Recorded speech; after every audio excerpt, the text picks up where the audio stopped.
योगिमाविष्करोति यः विश्रुतं विश्वरूपं च तस्मै बुद्धात्मने नमः। मायानंदनमस्तुभ्यं चैतन्य सद्गुरु स्वयं नमो नमो अवतार भगवान बुद्ध जी नमो।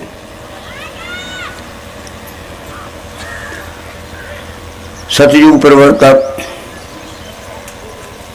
10 अवतार मालिका में के सनातन धर्म जो डूब गया है, सनातन धर्म की स्थापना करने वाले 10 अवतार मालिका में के नवम बुद्ध अवतार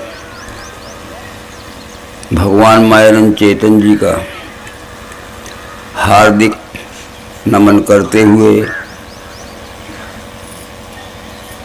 श्रीमद् भागवत महापुराण के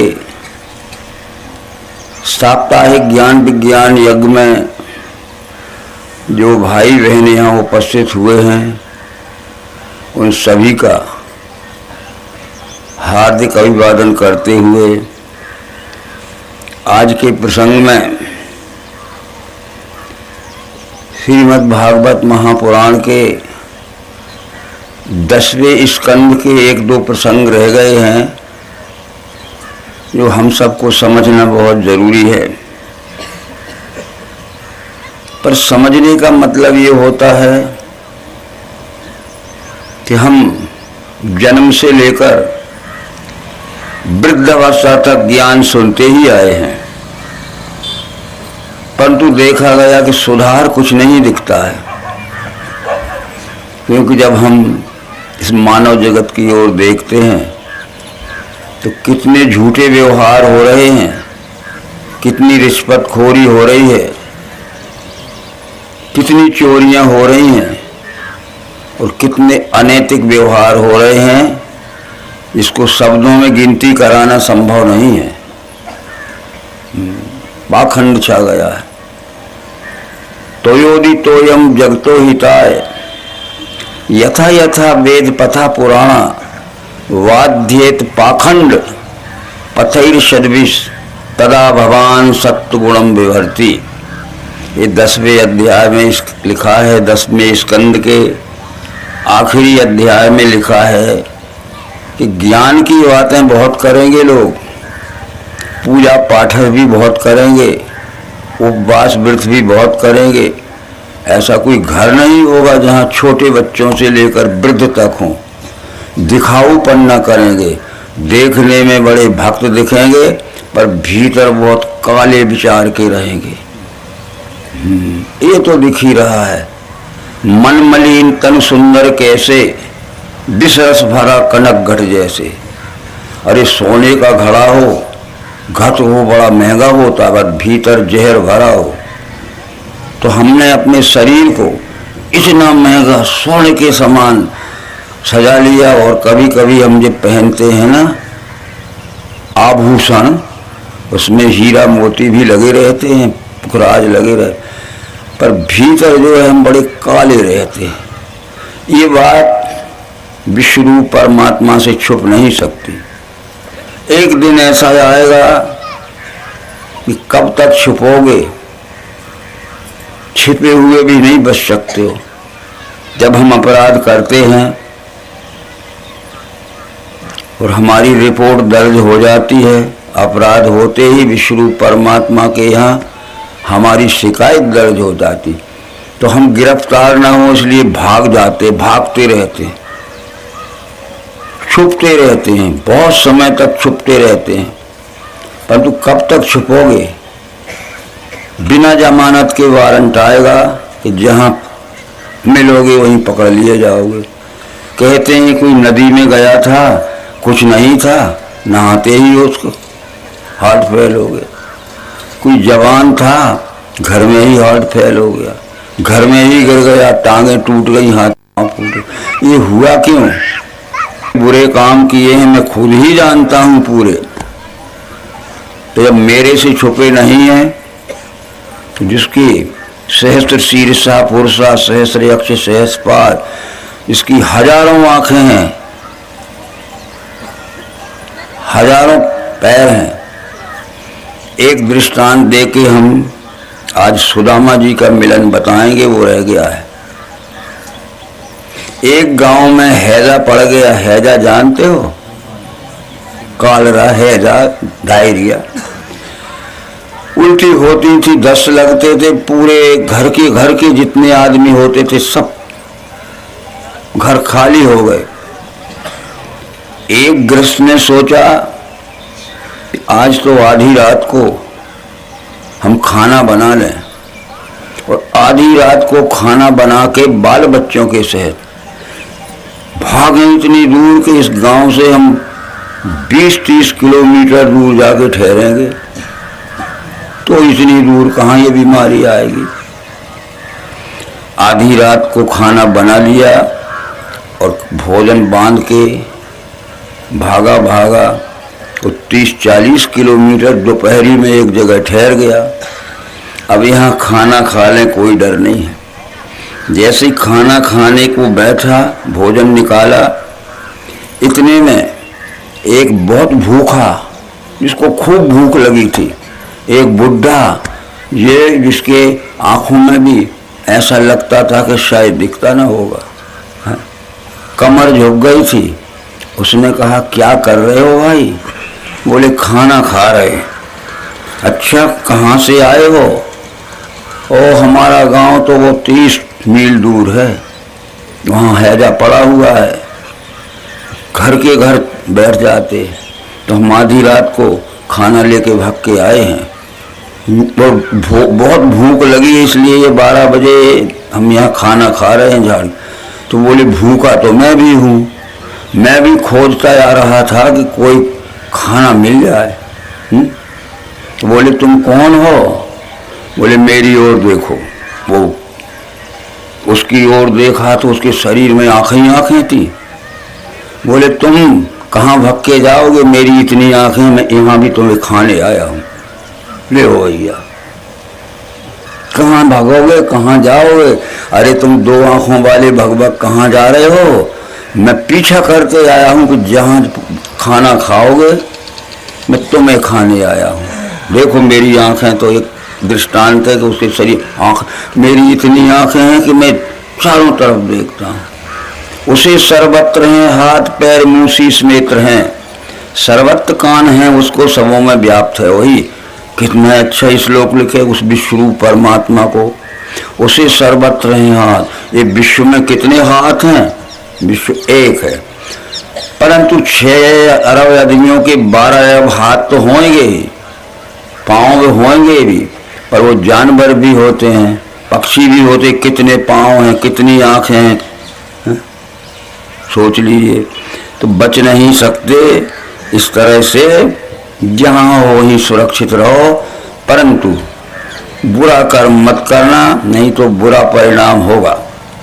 एक बात हम आपसे कहते हैं, कभी कभी हमने विचार किया होगा कि जो कुछ कर्म हम करते हैं उसका फल हमारे ऊपर भोगने को आता है और दूसरे के ऊपर नहीं।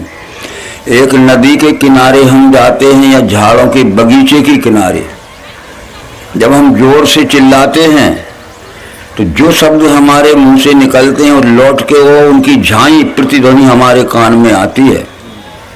झाई जानते हो? प्रतिध्वनि। हमने कहा कि रे मूर्ख, इतने जूते मारूंगा तेरे सिर फूट जाएगा। तो वो झाई लौट के रे मूर्ख, इतने जूते मारूंगा तेरे सिर फूट जाएगा। झाई जानते हैं आप लोग, पढ़े लिखे लोग? तो हमारे मुंह से जो शब्द निकले थे लौट के हमारे कान में सुनने को आए। और हमने कहा अब मित्र हो गए, हम प्रेमी हो गए, परस्पर एक दूसरे की सेवा सहयोग करेंगे तो हम मित्र हो गए। हम परस्पर एक दूसरे, इसलिए परस्पर प्रेम से चलो। कृष्ण जी कहते थे चित्त से प्रेम से मेरे मिलके बोध वे करें। अपना चित्त लगा के प्रेम से, चित्त से प्रेम से मेरे मिलके बोध वे करें, और संतोष से सदा मेरे ज्ञान गुण रमा करें। ऐसे सदैव युक्तों को प्रेम से भजते हुए वो बुद्धि योग देता हूँ जिससे वो मुझ में मिले। पर उनका कल्याण करने को बुद्धि में स्थिर बैठ के तेजस्वी ज्ञान ज्योति से करता हूँ। चित्त से और प्रेम से परस्पर मिलके हम बैठे, तो चित्त प्रेम परस्पर प्रेम का व्यवहार करें, परस्पर सेवा का व्यवहार करें, स्वार्थ छोड़ के, छल कपट छोड़ के, तो परस्पर आनंद आएगा। बस करही मोह बस नरे अघनाना, स्वार्थ बस परलोक नशाना। स्वार्थ के वशीभूत होकर मनुष्य दूसरों से छिपाते हुए और अपना स्वार्थ पूरा करने के लिए बहुत छल कपट करते हैं, बहुत पाप करते हैं। करही मोर बस नरे अघनाना, स्वार्थ बस परलोक नशाना। एक काल रूप तनिका में भ्राता, शुभ अशुभ कर्म फल दाता। राम कह रहे हैं इस स्वार्थ के वशीभूत होकर अपने जीवात्मा के या परिवार के स्वार्थ के वसूफ होकर अनेक प्रकार के पाप कर्म करता है, छुप के, किसी से बताता नहीं है, ठीक है। अपने स्वार्थ के लिए उसने भविष्य की जिंदगी बिगाड़ ली। करही मोह बस नरे अघनाना, स्वार्थ बस परलोक नशाना। भविष्य का जन्म बिगाड़ दिया। काल रूप तुनका में भ्राता, शुभ अशुभ कर्म फल दाता। उनको बुरे कर्म का बुरा फल देने के लिए मैं काल के समान कठोर हूं। काल, बस इसलिए भूलो मत, तुम भूलो ना, तुम भूलो ना। उमर सब बस ठीक है। अब ये बात रह गई थी कि 10वें स्कंद के अंत में श्री कृष्ण जी अब मथुरा छोड़ के द्वारका जा रहे हैं। अपने मित्र, तो परम मित्र था उद्धव जी, उनको बुलाया। बोले उद्धव जी, मेरी और आपकी उम्र बहुत लंबी हो गई है और अब मैं किसी कारण से क्यों ना हूं, मैं जन्मभूमि छोड़ मथुरा और द्वारका जा रहा हूं, तो मेरा और आपका अब मिलन नहीं हो सकता है, उम्र ज्यादा हो गई है। और फिर क्या कहा, आत्मैव तदिदं विश्वम तत् सृजते सृजति प्रभु, त्रायते त्राति विश्वात्मा हृते हर्तीश्वरा। ये बात ध्यान में रखना उद्धव। आत्मा एव इदम विश्वम, इस विश्व का नाम परमात्मा है। तत् सृजते सृजति प्रभु, त्रायते त्राति विश्वात्मा हृते हर्ते, वही सारी सृष्टि का उत्पादक है और उत्पन्न होने के बाद वो सारी सृष्टि को जो कर्म करते हैं उसका फल देने वाला है, ठीक है। इस विश्व रूप के साथ में अपने स्वार्थ के लिए किसी भी प्रकार का दुर्व्यवहार मत करना। आत्मा एव इदम विश्वम तत् सृजते सृजति प्रभु, त्रायते त्राति विश्वात्मा हृते हर्तीश्वरा।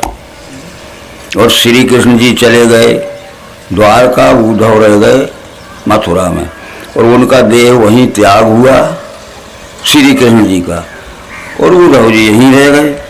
तो इस बात को बार बार कृष्ण जी ने जताया है, गीता में जताया है, भागवत में जताया है कि ये विश्व ही परमात्मा है, व्याप्त है सम सर्वत्र। परमात्मा यह देख के देखो, व्याप्त है सम सर्वत्र परमात्मा यह आंखों से देख के फिर आत्म प्रेम नहीं त्यागो। बस जो सुख अपने लिए चाहते हो वो प्राणी मात्र के लिए उस सुख देवो। व्याप्त है सम सर्वत्र परमात्मा है देख के आत्म प्रेम नहीं त्यागे, वो पावे परम गति, उसको उत्तम गति मिलती है, परम सुख शांति मिलता है।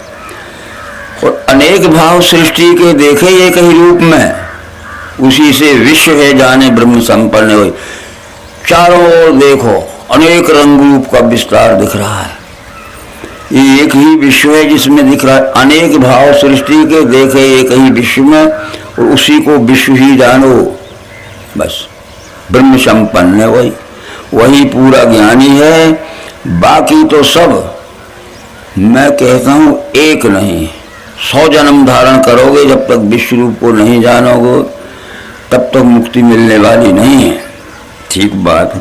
परंतु इसका क्या कारण है वो कह रहे हैं, उसका कारण है कि 3 गुण होते हैं प्रकृति से हुए पार्थ, गुण सत्व रजो तमो, अविनाशी आत्मा को ये करें बंधन देह में। जो परमात्मा की मूल माया है मूला शक्ति है, आदि शक्ति है, उसको मूल माया कहते हैं। मायाम तू प्रकृतिम विद्यात् मायनम तू महेश्वर तस् अवयव भूतेस्तु व्याप्तम सर्वम इदम जगत। जो परमात्मा की मूल माया है, आदि शक्ति जी जगोपजाया, उसने ही सारे संसार को उत्पन्न किया है। रामायण भी हम पढ़ते हैं, मम माया संभव संसारा। रामचंद्र जी कहते हैं मम माया संभव संसारा जीव चराचर विविध प्रकारा। आदि शक्ति जी जगोपजाया सो अवतरे मोरी है माया। तो प्रकृति से हुए पार्थ गुण सत्व रजो तमो, तीन बेटे हुए। अविनाशी आत्मा को एक करें बंधन देह में। परमात्मा के अंश अविनाशी जीव आत्मा को एक देह में बांध के रखते हैं, जैसे हम अपने घर में रहते हैं। तो इन तीन गुणों में अलग अलग गुण रहते हैं। जैसे अपने घर में भी संतान होती है तो अलग अलग गुण रहते हैं। इनमें निर्मल होने से निर्दोषी सत्व तेजवान, इन तीन गुणों में निर्मल होता है, निर्विकार होता है, उजेला देता है सत्वगुण। तो उजेले में ले जाता है जीव आत्मा को, ज्ञान के उजेले में ले जाता है, प्रकाश में ले जाता है कि उजेले में चलो सब दिखेगा तुम्हें, कोई ऐसी चीज नहीं है कि धूल का कण न दिखे। इनमें निर्मल होने से निर्दोषी सत्व तेजवान, ज्ञान इच्छा में सुख इच्छा में, ये सत्वगुण ज्ञान की तरफ ले जाता है और ईमानदारी से कमाए हुए सुख को भोगता है। यदि ईमानदारी से कमाया है और हमारी भूख 4 रोटियों में मिलती है, किसी दिन 2 रोटी मिल गई तो तीसरी रोटी बेईमानी की नहीं खाएगा, 2 ही खा के सो जाएगा। अच्छा 4 रोटियां में भूख मिटती है और किसी दिन 4 ही रोटियां मिल गई तो सूखी खा लेगा, बेईमानी का घी नहीं खाएगा, सब्जी भी नहीं खाएगा, सूखी। रूखी सूखी खा के क्यों ललचावे जी, चिकनी चुपड़ी देख के दूसरे की कि वो घी खा रहा है, वो चुपड़ी खा रहा है, चिकनी चुपड़ी देख के मत ललचावे जी, रूखी सूखी खा के ठंडा पानी पी, फिर तुम्हारा बाल विवाह का न होगा। तो ये ज्ञान की ओर ले जाता है सत्वगुण, क्योंकि उजेला रहता है उसमें। जब हम उजेले में चलते हैं, प्रकाश में चलते हैं, तो हमें कांटे दिखते हैं, कीचड़ दिखती है, पत्थर दिखता है, गड्ढा दिखता है, बच जाएंगे। परंतु प्रीत रूप रजो जानो, रजोगुण जो है नंबर 2 का गुण, प्रकृति का पुत्र, वो प्रेम तो करता है, प्रेम करता है, ऊपर से दिखता है कि बड़ा प्रेम करता है, परंतु प्रीत रूप रजो जानो, तृष्णा संग दोष और कर्म फलासा, अपने स्वार्थ के लिए प्रेम करता है। तो हमने विश्वास कर लिया कि बड़ा प्रेमी है, और हमने विश्वास कर लिया कि बड़ा प्रेमी है, अब हम बेफिक्र हो गए तो प्रेम में अच्छा ठग लेता है। तो ऐसे बहुत से प्रेम करने वाले आते हैं और हम बेफिक्र हो जाते और एक दिन वो ठगा जाते हैं और जीवों को मोह में डाले। वो है अज्ञान से तमो, अन्याय सुस्ती निद्रादि करता है व्यवहार। जो तीसरा गुण है तमोगुण, ये बहुत भ्रम में रखता है, अन्याय में रखता है, सुस्ती में रखता है और आहार निद्रा, खाओ पियो सो और पराया माल अपना, अब ये तुम जानो। तो ये दिख ही रहा है, कौन नहीं कमाता है, किसी का नाम लेना नहीं है, छोटे से लेके बड़े तक बहुत कमाई होती, फिर भी आसक्ति बैठी है। आसक्ति, आसक्ति जानते हो कि सारे संसार की संपत्ति मेरे घर में आ जाए। ये देखो, आसक्ति आसक्ति आसक्ति आसक्ति, सब संसार की मेरे घर में आ जाए। फिर आसक्ति तो दोनों हाथ से करना कि ये भी आ जाए, ये भी आ जाए, ये भी आ, सब कुछ आ सकता है। दोनों हाथ से समय रख रहे हो, पर एक हाथ से जा सकती भी तो करो, एक हाथ से जा सक। कबीर जी ने कहा था कि पानी बाढ़ो नाव में, घर में बाढ़ो दाम, अरे दोनों हाथ उलीचिए यही सियानो काम। जब हम नदी में चलते हैं, आधी धार में हमारी नौका पहुंचती है, उसमें पानी भरने लगा, वो किनारे पे जाना है, आधी धार में पहुंच, उलीचोगे कि नहीं? नहीं उलीचा तो मझधार में डूब जाएगी। पानी बाढ़ो नाव में, पार लग जाना चाहते हैं नदी के, और वो बीच धार में पहुंची और पानी भरने लगा। पानी भरना नहीं उलीचोगे तो पार नहीं लगोगे, बीच ही में डूब मरोगे। तो आसक्ति भी तो करो पर जासक्ति भी करो। अब समझ सकते हो तो समझो, और नहीं तो समझदार को इशारा काफी है। ये मत समझना कि हमने जो किया है उसका फल हमें नहीं भोगना पड़ेगा। ठीक है, जो करे कर्म पाए फल सोई, निगम नीति ऐसा कहे सब कोई। जो कर्म करता है उसी को फल भोगना पड़ता है, कोई भी हो उस परिवार का। मैं कर्म करूंगा तो मुझे ही फल भोगना पड़ेगा, मेरे परिवार में 20 आदमी भी होंगे तो नहीं, मुझे ही भोगना पड़ेगा। तो कल ये बात हमने समझाई थी, क्या समझाई थी? कि याद करो उस दिन की जिस दिन किसी की सिफारिश काम नहीं आएगी। वो याद आखिरी दिन की याद करो कि जो कुछ हमने बुरा किया है और हमारी रिपोर्ट दर्ज हो गई और पुलिस बांधने आई, तो याद करो उस दिन की। फिर हमारे माता पिता कहें कि हमारे प्रिय पुत्र को मत बांधो, हमें दोनों को बांध के ले चलो, तो मानेंगे? हमारे भाई बहन भी कहें कि हमारे भैया को मत बांधो, हमें दोनों को बांध लो। हमारी प्रिय पत्नी भी कहे कि हमारे पतिदेव को मत बांधो, हमें बांध लो, मानेगी? फिर हमारे बेटी दामाद कहें ससुर जी को तो छोड़ दो, हमें बांध लो। बेटी नहीं, जिसने कर्म किया है देर अबेर कितनी, ईश्वर के यहाँ देर है अंधेर नहीं है। बस क्या इतनी समझ में नहीं आई? तो फिर हमारा मनुष्य जन्म शरीर है मनुष्य का, फिर उम्र सत पशुवत जाए रही, और अकल है पशुओं की, पशु उजाड़ते। कुछ लोग कहते हैं कि हम ईश्वर को नहीं मानते, हमारा क्या रुकता है? हम ईश्वर को नहीं मानते, हमारा कौन सा काम रुकता है? क्या खेती बाड़ी नहीं हो सकेगी? नहीं मानते ईश्वर को। धान बोएंगे, गेहूं बोएंगे, उड़दा बोएंगे, हम नहीं मानते ईश्वर। खेती बाड़ी न होगी क्या? होगी। हम ईश्वर को नहीं मानते हैं तो हमारी दुकानदारी न चलेगी क्या? वो भी चलेगी। हम ईश्वर को नहीं मानते तो हमारी शादी न होगी क्या? होगी।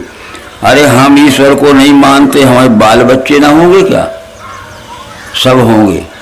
वो कहते जानवर तो ईश्वर को नहीं मानते हैं, उनका क्या काम रुका है? देख लो, उनको भी बाल बच्चे हो रहे हैं। गांव के जानवरों को, जंगल के जानवर नहीं मानते, उनको भी खाना पीना खूब मिल रहा है, नहीं मानते ईश्वर को। जानवर ईश्वर से क्या संबंध? उम्र सब पशुवत जाए रही। ठीक है, खान पान बल वैभव। तो उसका मतलब ये है कि जानवर ईश्वर को तो नहीं मानते हैं, पर उनकी उजाड़ू वृत्ति बंद नहीं हो सकती। जैसे एक गाय होती है, भैंस होती है, थोड़ा सा घास खाने में उसकी भूख मिट सकती, पर छोड़ दीजिए एक खेत में पूरा कचड़ डालेगी, पूजा उजाड़ देगी। बंदर हैं, ये ईश्वर को नहीं मानते हैं। एक आम के झाड़ पे छोड़ दीजिए, 4, 5, 6 फल खाने में उसकी भूख में कतर कतर के सब फेंक देगा कि दूसरे के काम। तो ये उजाड़ू वृत्ति बंद इसलिए नहीं हो रही है कि हमने ईश्वर को न जाना है न माना है। बस तमोगुण बात आपको हमने बताई थी कि सत्वगुण जानता है, वो जानता है तो कभी बुरा नहीं कर सकता, और रजोगुण मानता है, और तमोगुण न जानता है न मानता है। बस कितना ही समझाओ वो मानेगा नहीं, और खुद भी जानता नहीं है। तो उजाड़ू वृत्ति बंद। आज उजाड़ू वृत्ति देख लीजिए हमारे मानव जगत में कुछ % मनुष्य छोड़ के एक कवि ने कहावत लिखी थी, आप थोड़ा हंसोगे। हम कहते हैं, क्या कहते हैं,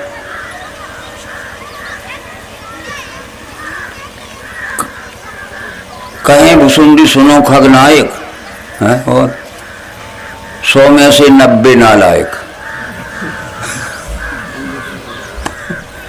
जो कागभुसुंड कहते हैं गरुड़ से कि मैंने देख लिया गरुड़ जी कि सब आदमी हैं।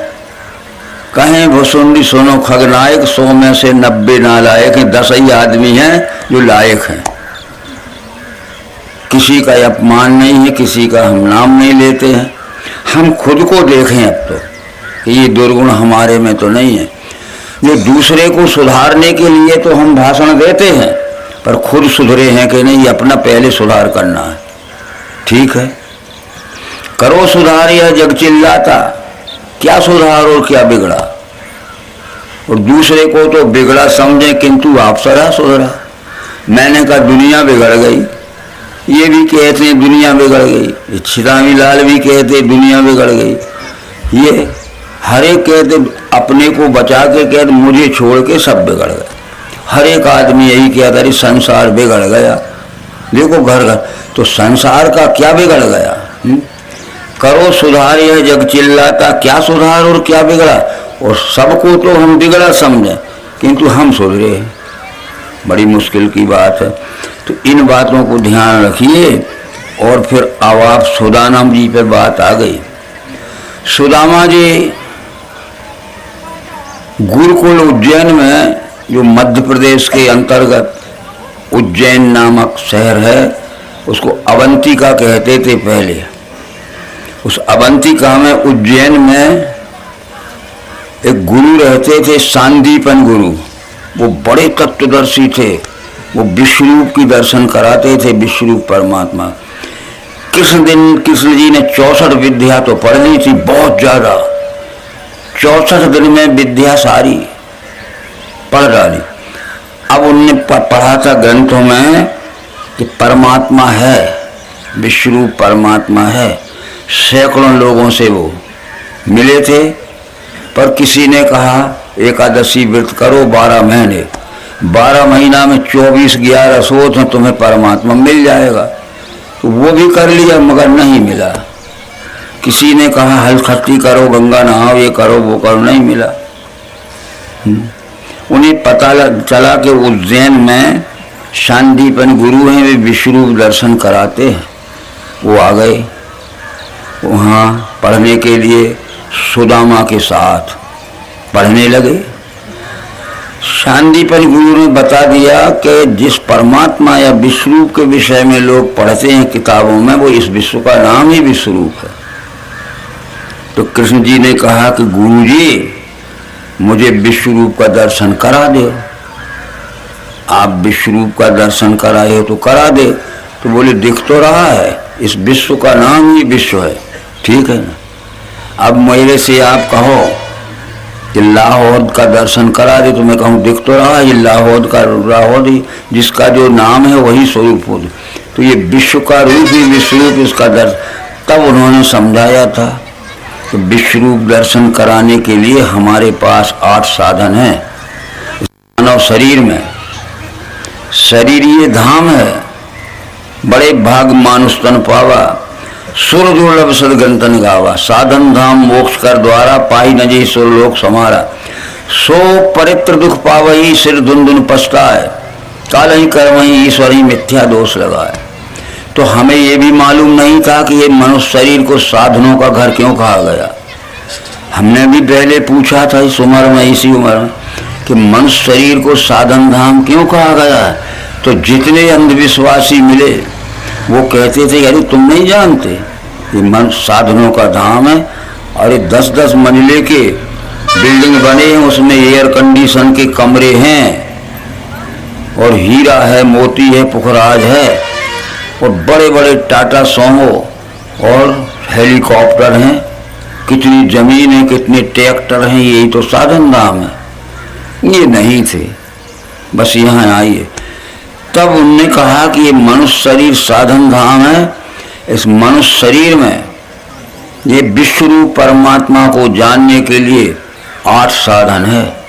ये हमारी सब बहनों को पता लग जाएगा बड़ी सरलता से।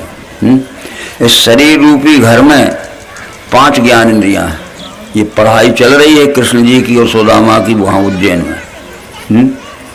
इस शरीर रूपी धाम में, शरीर तो धाम, इसमें 8 साधन है। 5 तत्वों का दर्शन होने के लिए 5 क्रियाशील ज्ञान इंद्रियां हैं। कान, आंख, त्वचा, जीभ और नासिका। ये प्रकृति के 5 स्थूल अंगों का देखें, पृथ्वी, जल, अग्नि, वायु, आकाश के। और तत्वों से सूक्ष्म गुण हैं 17 स्तंभ। उनको जानने के लिए हमारे पास इंद्रियों से सूक्ष्म मन है।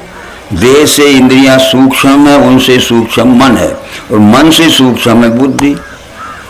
और फिर इसके बाद इंद्रियों से 5 तत्व, मन से 3 गुण जान लिए, तो बुद्धि एक से निश्चय हुआ कि 5 तत्व 3 गुण 8 अंगों का फैला हुआ ये विस्तार है, इसका नाम साकार है।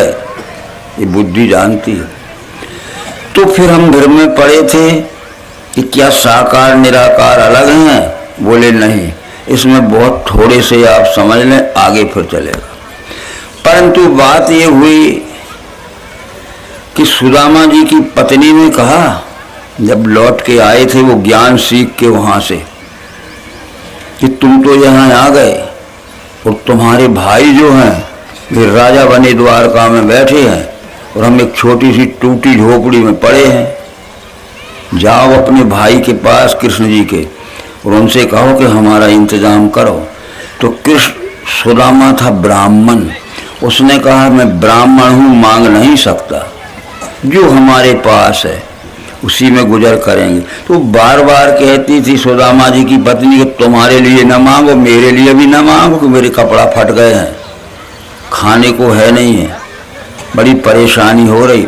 बोले ठीक है, इंतजाम करते जाओ, थोड़ी बहुत कमाई आएगी तो नए ले दूंगा, तब तक मैं थेगड़े लगाता रहूँगा।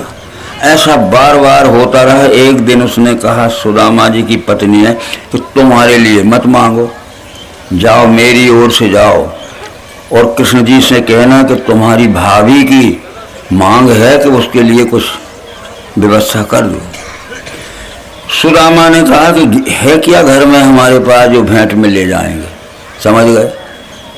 हमारे घर में क्या है? तुम सवेरे कह रही हो, जो कुछ लोग बिना मांगे दे गए थे रात को बना के खा लिया, अब सवेरे क्या रखा है? अब जब लोग देने आएंगे, जब नहीं, बोले मैं मोहल्ले में जाती हूँ, मोहल्ले कुछ मांग के लाती हूँ। तो थोड़े से क्या मांग के ले आई वो? चावल इतने, के लिए भी ले जाओ, मेरी तरफ से ले जाओ और कहना कि कृष्ण जी तुम्हारी भाभी ने तुम्हें भेंट भेजी है। तो सुदामा ने कहा कि बड़ी शर्म की बात है, इतने से चावल। तो उन्होंने एक कपड़े में ऐसा किया कि चावल की ऐसी पोटली बांधी, ऐसी, समझ गए, और अपने यहाँ कांखरी में लटका लिया ऐसी, समझ गए। गए वहाँ, सब भेंट भलाई हुई, उनने सब कुछ किया, बहुत आदर किया कृष्ण जी ने कि इतने दिन कहाँ पड़े रहे, पहले से क्यों न आए। ठीक हो गया। फिर वो बोले कि भाभी ने क्या रख दिया है? बोले कुछ नहीं, कुछ नहीं रखा। बोले ये क्या है, ये क्या बंधा है? बोले मुझे फोड़ा हो गया है इसलिए बांध लिया मैं। वो समझ गए बदना। बोले तो फोड़े का इलाज पहले करना पड़ेगा, फिर आराम से। देखा तो चावल थे, अरे रुक्मणी बैठी थी पास में। तो कृष्ण जी ने क्या किया कि उसमें से आधे का खा लिया, एक ही कौर में आधे खा लिए, और दूसरे को खाने लगे दूसरा कौर। तो रुक्मणी ने हाथ पकड़ लिया, बस तुमने आधा राज दे दिया यहाँ का, आधा तो बचने दो तुम्हारे बाल बच्चों के लिए, ले हो एक कौर में ले हो। ऐसे थे वो कृष्ण जी। फिर कहा कि भैया भैया, बड़े भैया सुदामा जी, कुछ 1 आध महीना पौना ही कर ले तुम। बोले वो क्या करेगी तुम्हारी भाभी? बोले हम इंतजाम कर देंगे। यहाँ से खेपों पे खेपें पहुँच गई, और फिर उस झोपड़ी को तोड़ के लेवल करके फिर वो सीमेंट के कंक्रीट के और पिलर पे खड़े हुए 7 मंजिले मकान बन गया। ठीक, अब महीने के बाद जब रवाना हुए सुदामा जी द्वारका से, तो वहाँ आए, देखकर मेरा घर पे कब्जा किसने कर लिया, यहाँ तो मेरा घर था, कब्जा किसने कर लिया, बड़ी मुसीबत है। वो कृष्ण की भाभी ने मुझे पहुँचाया और घर लुटवा दिया और उसको भी कोई ले गया। पर वो ऊपर के मंजिले से कहती है घबराओ और मैं ये बैठी हूँ, घबराओ मत, देख लो मैं तो ये बैठी हूँ, न मुझे कोई ले गया न तुम्हारी मिल्कियत पे घर पे कब्जा किया कोई। बताओ। पर एक बात जरूर थी कि सतयुग में ब्राह्मण मांगता नहीं था और उसको कोई बुलावे भी कि दान ले जाओ तो नहीं जाता था। युगों का इतिहास है। सतयुग में ब्राह्मण मांगता नहीं था, उसको कोई बुलावे भी कि हमारे यहाँ से दान ले जाओ तो वो सोचता था कि मेरे ही घर में तो बहुत है और लेके क्या करूँगा और आसक्ति क्या करूँगा, बल्कि कुछ किसी को दे देता था। तो आसक्ति नहीं थी उसको, पर देने देता था जितना था उसमें से भी कुछ। त्रेता में बुलाने पे आने लगे, समझ गए। सतयुग में ब्राह्मण मांगता नहीं था और कोई बुलाता भी था तो लेने नहीं जाते थे, पर त्रेता आया तो बुलाने पे जाने लगे। विप्र बिंड रघुवीर बुलाए तब गए थे, ना बुना जाते हैं। और द्वापर में बिना बुलाए जाने लगे और कलयुग में जाते हैं तो भगाए भगाए नहीं भगते और गाली देते हैं कि दे दो तुम्हें, क्या तुम्हारे घर में आग लगी है कि भूख पड़ी है, हैं? ऐसे अधम मनुज नर कृतयुग त्रेता नाही, द्वापर कछुक वृंद बहु हुए कलयुग माए। ऐसे अधम मनुष्य सतयुग में नहीं थे, त्रेता में नहीं थे, जब वो बुलाने पे आए। और द्वापर कछुक बिना बुलाए आने लगे कछुक, और कलयुग में तो बिना बुलाए आते हैं पर भगाए भगाए नहीं देते, गाली दे के ले जाते हैं। अरे तुम हंसते हो, वो नहीं कमा खा सकते, दूसरे के ऊपर लगे हैं। ये सब कथा है, ठीक बात है। तो सुदामा माला माल हो गया बस। ये अब भैया तुम, ऐसी बात थी, हमने तो नहीं कहा तुम्हें कि सुदामा जी चावल ले गए थे। कल हम शाम को सुना देते कि थोड़े चावल ले गए थे तो तुम भी कल सवेरे चावल लाना, तो तुम भी कोई 10 किलो लाता, कोई 20 किलो लाता, तो ये 10-12 किलो क्विंटल चावल तो हो जाती। यहाँ तो मुट्ठी भर भी नहीं है। वो ऐसी कथा में कहते कि सुदामा थोड़े चावल ले गया था, तो तुम भी भैया कल सुदामा के लिए समझाया जाएगा, कुछ कुछ चावल लेते आना। तो अभी बहने थैला भर लाती, भैया लोग थैला भर, इतने 2-4 बोरा चावल हो जाते। अब हम जैसे आए वैसे चले जाए, नहीं मांग सकते। यदि सच्चे पुरुषार्थ से कमाओ और दूसरों को भी पुरुषार्थ सिखाओ। ऐसे अधम मनुज नर कृतयुग त्रेता नाही, ऐसे अधम सतयुग में और त्रेता में नहीं थे। द्वापर कछुक, द्वापर में कुछ कुछ होने लगे और वृंद बहु हुई कलयुग। कलयुग में झुंड के झुंड, गांव के गांव पहरेंगे। इधर हो रहा है कथा, उधर हो रहा है कथा, वो अखंड हो रहा, देखो ढिंडोरा पर। तो ये इस भागवत में लिखा कलयुग का यह दृश्य दिखेगा। ठीक बात हुई। तो इस तरह से कलयुग ये तमोगुण का युग है। तामस अधिक रजोगुण थोड़ा, कलि प्रभाव व्यापो चहुरा। शुद्ध सत्व समता विज्ञान, सत्व गुण में शुद्ध सत्व गुण रहता है, समता की दृष्टि रहती है और विज्ञान बुद्धि रहती है। रजोगुण में जैसे जैसे बुद्धि का विवेक और विज्ञान घटता गया और कलयुग आ गया तो तामस अधिक रजोगुण थोड़ा, तमोगुण बढ़ गया और रजोगुण थोड़ा सा रहा और सत्वगुण का तो पता ही नहीं। ये बात हो गई। इसके पश्चात हुआ कि ये जो हमने साधन बताए थे, सांदीपन जी ने क्या समझाया होगा सुदामा को, श्री कृष्ण को। ये 5 ज्ञानेंद्रियां 5 तत्वों का दर्शन कराने वाले साधन हैं। तो ये 5 तत्व धूल के कण से, घास के तिनके से लेकर जड़ और चेतन में सब में भरे हैं। 5 तत्वों के नाम है पृथ्वी, जल, अग्नि, वायु, आकाश। देखो पृथ्वी दिख रही है, जल दिख रहा है, वायु दिख रही है, आकाश दिख रहा है। विशन्ति प्रविष्टानि भूतानि यस्मिन् यो पृथ्वी वायु आकाश आदि भूतेषु प्रविष्टा स विश्वेश्वरः। विशन्ति प्रविष्टानि भूतानि यस्मिन् यो पृथ्वी वायु आकाश आदि भूतेषु प्रविष्टा स विश्व। पृथ्वी दिख रही है, वायु दिख रही है, आकाश दिख रहा है, जल दिख रहा है, सब दिख रहा है। दिख रहा है कि नहीं? ये पृथ्वी दिख रही है, हवा चली दिख रही है, आकाश दिख रहा है, स्पेस है, सब दिख रहा है। तो ये 5 ज्ञानेंद्रियां हमारी 5 तत्वों की बनी हैं। तो पृथ्वी का गुण क्या है? गंध, बास। तो पृथ्वी का गुण गंध जानने के लिए हम ये वस्तु आपके सामने रखते हैं। तो पृथ्वी का गुण गंध या बास है, तो उस बास को सूंघने के लिए हमारे पास नाक है। नाक से सूंघ के देखो, गंध है इसमें भरा है। गंध जानते हो? बास। नाक से सूंघ के देखो, गंध है इसमें भरा। पहला तत्व है पृथ्वी, और पृथ्वी का गुण है गंध। और पृथ्वी का गुण गंध जानने के लिए हमारे पास नासिका है। तो नाक से सूंघ के देखो, गंध है इसमें भरा। फिर अपने को सूंघ के देखो, गंध है इसमें भरा। इसको सूंघ के देखो, गंध है इसमें भरा। इसी रीति लखो सारे दृश्य में गंध भी भरा। कागज का टुकड़ा हो, लकड़ी का टुकड़ा हो, पत्थर का टुकड़ा हो, कपड़े का टुकड़ा हो, जहां जहां नाक से सूंघोगे तो पृथ्वी का गुण गंध है। और गंध गुण को देखने के लिए नाक है। नाक से सूंघ के देखो, गंध इसमें भरा। तो नाक से सूंघ के देखो, गंध इसमें भरा। नाक से सूंघ के देखो, इसी लखो सारे दृश्य में गंध भी रमा। जल का गुण रस है। जल का गुण रस जानने के लिए हमारे पास क्रियाशील ज्ञानेंद्रिय जीव है।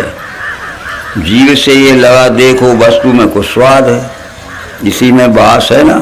पृथ्वी का गुण गंध। जल का गुण क्या है? दूसरा तत्व क्या है? जल।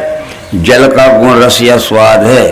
तो उसको जानने के लिए हमारे पास जल की ज्ञानेंद्रिय जीव है। जीव से ये लगा देखो, वस्तु में कुछ स्वाद है। इसी रीति लखो सारे। वैसे ही विश्व में भी ये रस भाव। यहाँ भी जीभ से लगा के देखो, रस है। यहाँ भी जीभ से लगा के देखो, खट्टे खारे मीठे कुछ भी होंगे, हर एक चीज में रस भाव से जल भरा है। तीसरा तत्व है अग्नि। अग्नि का गुण रूप है, पर अग्नि का गुण रूप जानने के लिए हमारे पास ज्ञानेंद्रिय आँख है। अपनी आँखों से देखो, दिखता है पदार्थ ये। वैसे ही विश्व में सारे रूप का दिखना भरा। इसमें रूप दिखता है तो इसमें भी दिखता है, तो इसमें भी दिखता है तो इसमें भी दिखता है। लाल पीले हरे नीले कुछ भी होंगे, आँख से ही दिखेंगे। चौथा तत्व क्या है? क्या है? वायु। उसका गुण क्या है? स्पर्श। वायु का गुण स्पर्श करने के लिए हमारे पास क्रियाशील ज्ञानेंद्रिय त्वचा, हाथ है। स्पर्श छूना, ठंडा है कि गर्म है, गीला है कि। इसे हाथ लगा देखो, आता है स्पर्श ध्यान में। तो इसे भी हाथ लगा देखो, आता है स्पर्श ध्यान में। तो इसे भी हाथ लगा देखो, आता है। अरे चेतन को भी हाथ लगा के देखो तो स्पर्श का ठंडा है कि गर्म है, मुलायम है कि कड़ा है, खुरदरा है कि चिकना है, गीला है कि सूखा है। तो वायु का गुण स्पर्श है। स्पर्श जानने के लिए वायु की क्रियाशील ज्ञानेंद्रिय त्वचा है, स्किन, चमड़ी। और आखिरी का 5वां तत्व क्या है? आकाश। आकाश का गुण क्या है? ये शब्द। तो देख ले भैया, इसमें शब्द है, स्थाई बजा के कान। तो मेरी तरफ नहीं देख रहा होगा और हाथ से भी नहीं छू रहे होगे, परंतु जब यहाँ प्रयोग किया तो आंख ने सुना कि नाक ने सुना, कान ने सुना। आखिरी तत्व है आकाश। आकाश का गुण शब्द है। तो शब्द गुण को जानने की आकाश की क्रियाशील ज्ञानेंद्रिय कान दे, इसमें है। और यहाँ ठन ठन खटफट पटपट कुछ भी हो, पर कान से ही सुनाई देगा, कर का सुरीला कुछ। ये 5 तत्वों के 5 गुण हैं। तो 5 ज्ञानेंद्रियां ही 5 साधन हैं। अब हम आपसे पूछते हैं कि ये एक है कि बहुत है? हैं? एक है। इसमें एक में 5 न दिखें तो मत मानना। जब हमने कान से ठोक बजा के देखा तो शब्द है आकाश का। आकाश की क्रियाशील ज्ञानी कान और जब शब्द कान। जब त्वचा से हाथ से छू के देखा ठंडा है कि गर्म है, कठोर है कि मुलायम है, स्पर्श देखा। अग्नि का गुण रूप है। अग्नि की क्रियाशील ज्ञान आंखें देखा तो आंख से देखो रूप दिखता है, वैसे सारे विश्व का रूप दिख रहा है। जल का गुण रस है। जल की क्रियाशील ज्ञान जीभ से देखा, इसी में रस दिखा। और पृथ्वी का गुण गंध है, तो पृथ्वी की क्रियाशील नाक से सूंघ के देखो। एक में 5 दिखे आपको कि नहीं? अबे दिख रहे थे का? अभी दिख रहे थे। इस एक में ही 5 हैं, तो 5 मिल्क हैं। जो एक है कि 2 है? ले अनल अनिल जल गगन रसा है। अनल अनिल जल गगन रसा है। इन 5 में विश्व बसा है। अनल अनिल जल गगन रसा है। इन 5 तत्वों में से सारा संसार व्याप्त है। ये संपूर्ण संसार जो वादी अद्ध मध्य रहता है, जड़ हो चाहे चेतन हो, ये संपूर्ण संसार 5 तत्वों से व्याप्त है। जैसे कि इसमें वैसे इसमें देख लो, ठीक है। अब अगर 5 मानते हो तो इसमें से 5 अलग अलग कर सकते हो कि शब्द स्पर्श रूप रस गंध 5 को अलग अलग करके 5 कटोरियों में रख सकते हो? अरे छोटी सी नहीं निकल सकते, नहीं तो निकाल के बता दे। इसमें से शब्द निकाल ले और हम ठोकें और शब्द न सुनाएंगे। इसमें से रूप निकाले और हम आंख से देखें तो न देख, नहीं निकल सकते। जिस तरह 5 तत्व इस छोटे टुकड़े में भरे, ये सारा संसार 5 तत्वों से व्याप्त है। ये 5 ज्ञानेंद्रियों से आने वाला अनुभव ही 5 तत्वों का, ये 5 तत्व विश्वरूप परमात्मा का स्थूल शरीर है। स्थूल शरीर। इसके बाद हमारे पास 6वां साधन मन है। देह से इंद्रियां सूक्ष्म, इंद्रियों से मन सूक्ष्म है, मन से सूक्ष्म है बुद्धि। अब मन से देखेंगे, मन गुण जानता है। 5 तत्वों के 5 गुण 5 ज्ञानेंद्रियों से जाने। और प्रकृति के जो 3 गुण हैं, सत्व गुण, रजोगुण, तमोगुण, वे मन जानेगा। अब हमने इसी वस्तु में फिर मन से प्रयोग किया। अलग अलग वस्तुओं में हम अलग अलग प्रयोग करके देखे। इस खाने की चीज है, इस वस्तु को जब हमने पीस के घी के साथ मिलाया, ठीक है, तो हमने घी शक्कर खाया तो हमारी जीभ को कैसा लगा? अच्छा लगा कि बुरा लगा? अब इंद्रियों के भीतर मन बैठा है और 5 तत्वों के भीतर 3 गुण व्यापे हैं, तो वो घी शक्कर भीतर गया मन के पास, तो जीव को अच्छा लगा तो मन को भी अच्छा लगा। सुख वर्धक हुआ, बल वर्धक हुआ, उत्साह भरा। जीव के स्वाद में भी घी शक्कर चढ़ा, मन को भी बड़ा सुख हुआ। जिस वस्तु का संग करने से हमारे इंद्रियों से लेकर मन तक अच्छे अच्छे का अनुभव आता है, उसको ज्ञान की भाषा में वेद काल के तत्वदर्शियों ने सत्व गुण का अच्छा गुण कहा। सत्व गुण यानी अच्छा। इसमें हमने दूसरा प्रयोग किया, पीस कर पानी के साथ घोल के शरबत बना लिया। हमें प्यास लगती है, हमने शरबत पी लिया। 1-2 गिलास शरबत पीने पे हमारी प्यास नहीं मिटी तो हम 4-5 गिलास पी सकते शरबत। पर जो जीव के स्वाद में तो अच्छा लगा शरबत, पर भीतर मन बैठा है, वहां गया तो मन को कुछ बुरा अनुभव आया। क्योंकि पानी का गुण शीतल होता है, ठंडा होता है, शरद होता है, और ये सूखे निरे शक्कर का गुण खुश्क होता है, उष्ण होता है, गर्म होता है। शरद गर्म तो मिला लिया तो जीव को अच्छा। जब भीतर गया तो हमारे पेट में जो जठराग्नि है, गर्मी है, भोजन पचाने वाली अग्नि है, उसकी गर्मी लगी तो ठंडा पानी भाप बन के मगज में, मस्तक में चढ़ गया और थोड़ी देर में नाक से बहने लगा, खांसी चलने लगी, यानी जुकाम हो गया। अरे जीव के पीने में बहुत अच्छा, पर अंदर गया तो मन से संग होने पे बुरा जुकाम हो गया। तो जिस किसी भी वस्तु का संग कर हमारे मुलायम मसूले छिड़ जाएंगे, दांतों में टक्कर लगेगी, दांत उखड़ सकते, चबाने में भी तकलीफ होगी। और फिर अंदर गया तो ये हमारे शरीर में थोड़ी बहुत नमी रहती है तड़ियों में, इसने सूखे में वो नमी सोख ली तो दाह जलन पड़ने लगी, दाह जलन पड़ने लगी और सिर में चक्कर आने लगे, सिर में गर्मी बढ़ गई, चबाने में भी तकलीफ और भीतर गया तो मन को दुख भी हुआ। तो इस तरह से ये 3 गुण मन जानता है। इसमें खाने में दिखेंगे, माइक में देखिए अभी हमारी आवाज़ को ठीक से दूर तक पहुंचाता है, अच्छा है कि नहीं। और ये धीरे धीरे चिड़चिड़ाने घुरघुराने लगे, ऊंचा नीचा बोलने लगे, तो हम कहेंगे भैया सुधारते क्यों नहीं, कुछ अच्छा है कुछ, और बंद ही पड़ गया तो अलग करो इसको। अलग अलग वस्तुओं से संग करने पे हमारे मन को 3 प्रकार देख, जब वो अच्छा लगता है सत्वगुण, कुछ अच्छा को जो बुरा लगता है रजोगुण, और अब ये बोलता ही नहीं। तो इसमें भी माइक में देखना, हमारे पास ये पेन है फाउंटेन, बताओगे इसमें शब्द स्पर्श रूप और नाक से गंध, सूंघने पे गंध दिखेगी, जीभ से रस दिखेगा, आँख से रूप दिखता है और त्वचा से स्पर्श दिखा, आकाश का शब्द कान से शब्द सुनाई देता है। परंतु इसमें किस गुण के कारण लाए हैं, लिखने के, तो मन कहता है कि हम तो जिस गुण के कारण लाए हैं वो देखें। और जब हम लिखने को बैठे तो कागज पे स्याही की लाइन नहीं उड़ी, इसकी नोक में फंस के कागज और फट गया, तो मन क्या कहेगा, बुरा है। ये घड़ी है वैसी, ये कितनी नई दिख रही है, घड़ी किस कारण से लाए, टाइम देखने के गुण के कारण, ठीक है। हमने बांधी है तो इसमें शब्द स्पर्श रूप रस गंध है 5 वर्ड, पर जिस गुण के कारण लाए हैं ये बिल्कुल नहीं है और टाइम देती ही नहीं, तो मन कहेगा बुरी है। अच्छा गुण सत्व गुण जिससे सुख होता है, और बुरा गुण यानी तमोगुण जिससे दुख होता है, और कुछ अच्छा कुछ बुरा यानी रजोगुण। बस 3 गुण हैं।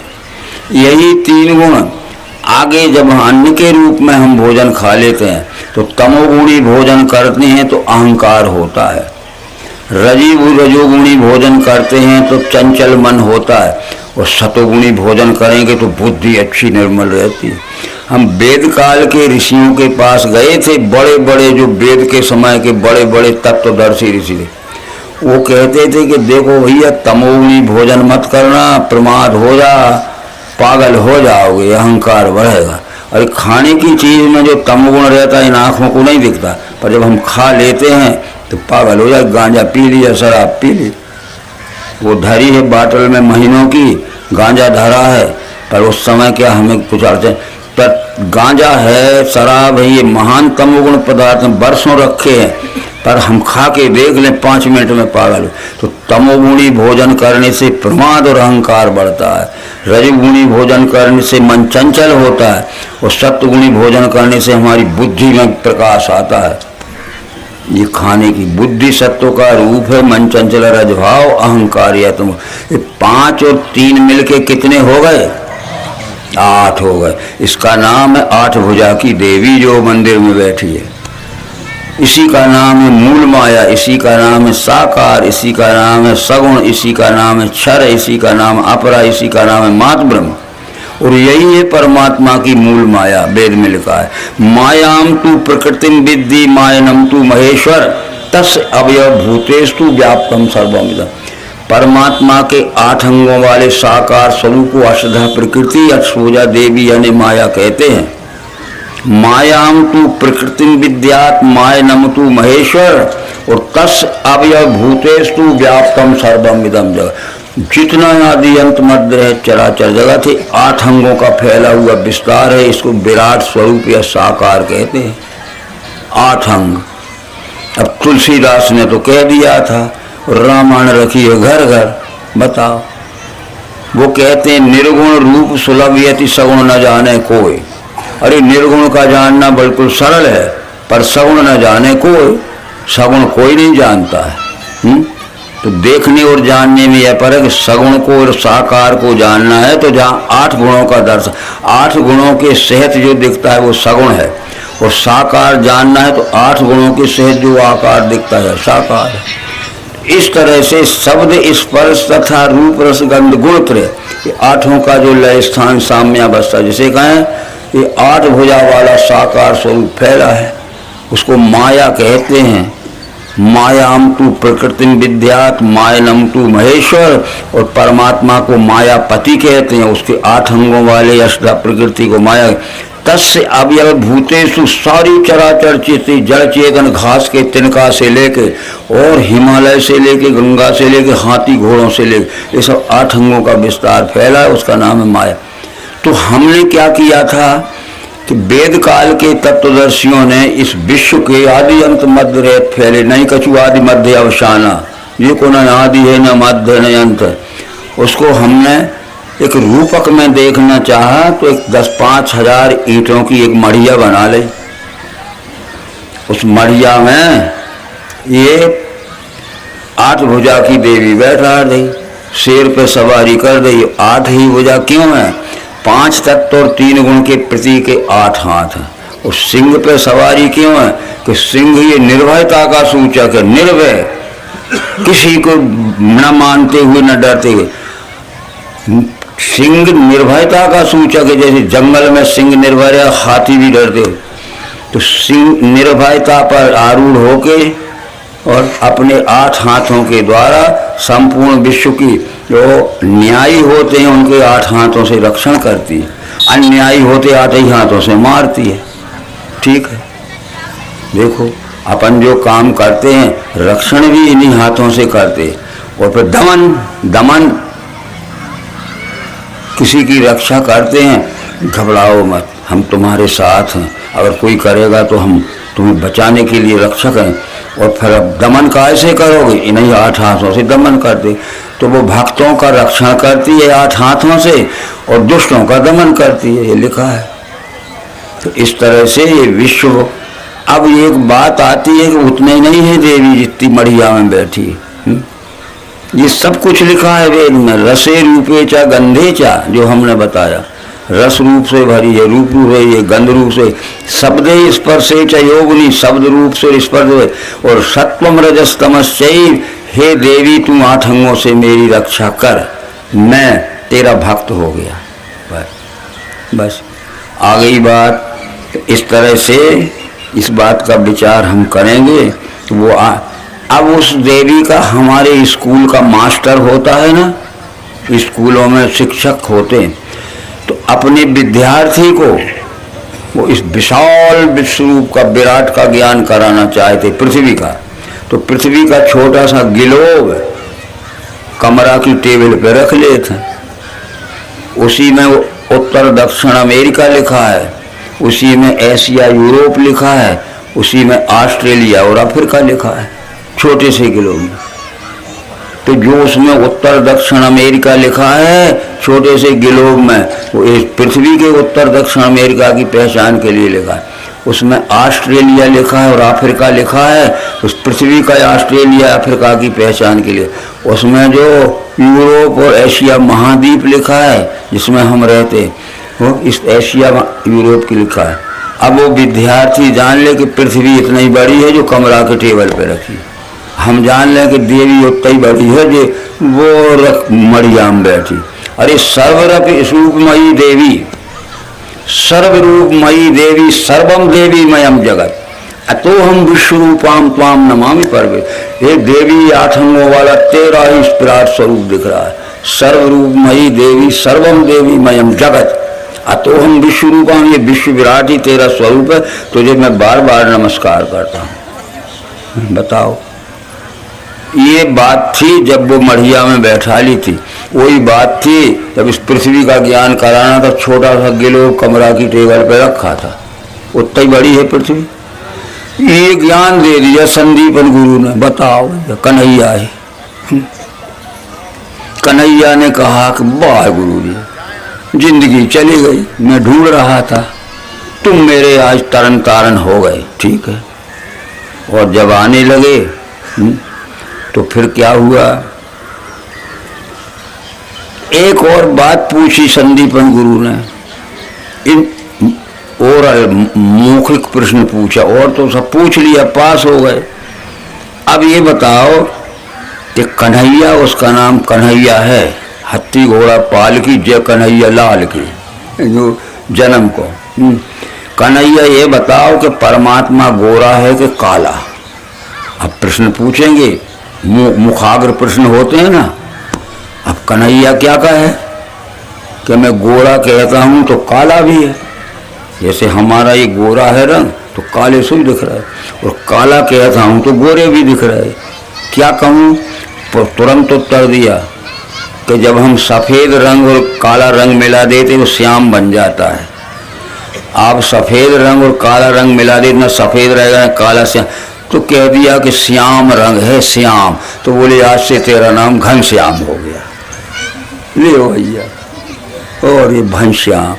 तो इस तरह से ये ज्ञान गुरुजी से पाया था, वही ज्ञान अर्जुन को दिया और वही ज्ञान कन्हैया में गीता में लिखा। बस इतना कन्हैया ने जाना, वो 8वां अवतार था। ठीक है, तो इस तरह से ये सब ज्ञान लेके वो आए। अब थोड़ा सा विषय और आता है। यदि मनुष्य जन्म लेने के बाद मनुष्य जन्म की अंतिम सिद्धि प्राप्त करना है, मोक्ष,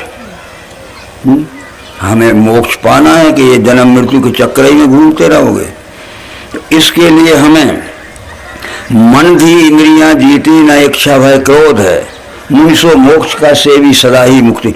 अपनी इंद्रियों को वश में रहो। इंद्रियां इधर उधर घोड़ों की तरह दौड़ती हैं, यही तो चोरी करवाती हैं। ये कि अच्छी चीज देखी तो रात को चुरा लाएं, मार पीट के छुड़ा लें, कुछ भी हो।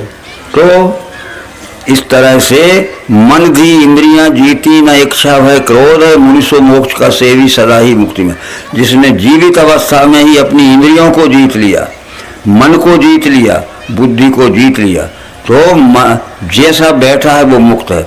हमारी इंद्रियां ही तो बुरा काम करवाती। इंद्रिय सुख भोग के लिए हम 1000 प्रकार के दंड फंद चोरी चपाटी रिश्वत लेते हैं, शरीर सुख के लिए लेते हैं। तो इस तरह से हमारे इंद्रियों को, हमारे मन को, हमारे शरीर को वश में करना पड़ेगा। ठीक है, तो वो वश में होता नहीं है। तो अब ये हमें